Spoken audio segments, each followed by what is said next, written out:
This is Scott Becker with the Becker Private Equity and Business Podcast.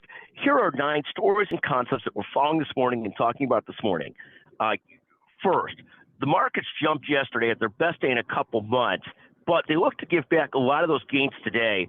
There's a great article in Bloomberg. Stocks and bonds retreat under wave of debt supply.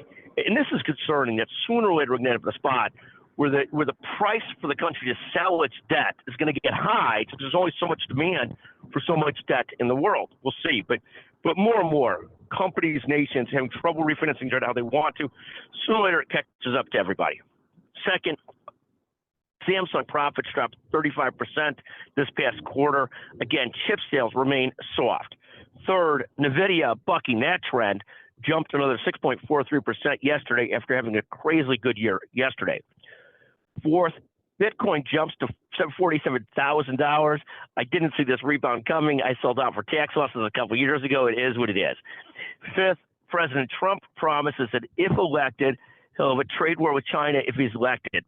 This seems to be, and I'm not an anti-Trump person, I'm not a pro-Trump person, I'm somewhere in between. I'm not a pro-Biden person, I'm not really an anti-Biden person, I'm somewhere in between. I'm not a fan of either, really.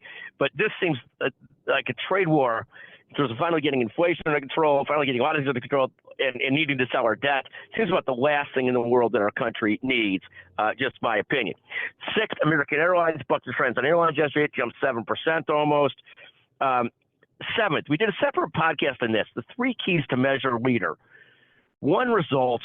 2, how many other leaders they develop. And 3, how does the organization fare when they're gone? The best leaders deliver results ethically.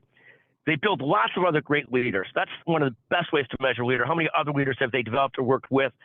And third is this concept of how does the organization do when they're gone? This is also absolutely critical. The 8th story we're following today, Boeing dropped 8% yesterday, a bad day for Boeing. 9th, Medical Properties Trust also got slammed. It's heavily reliant on Steward Health System. There are so many stories here about watching out for customer concentration. In this case, Medical Properties Trust, their biggest tenant is Steward Health. Now, in Steward Health, you're going to be a private equity-driven debt system, or private equity-driven health system. You better be careful on the amount of debt you carry because health systems are not that big a margin business. Thank you for listening to the Becker Private Equity and Business Podcast. Thank you very, very much.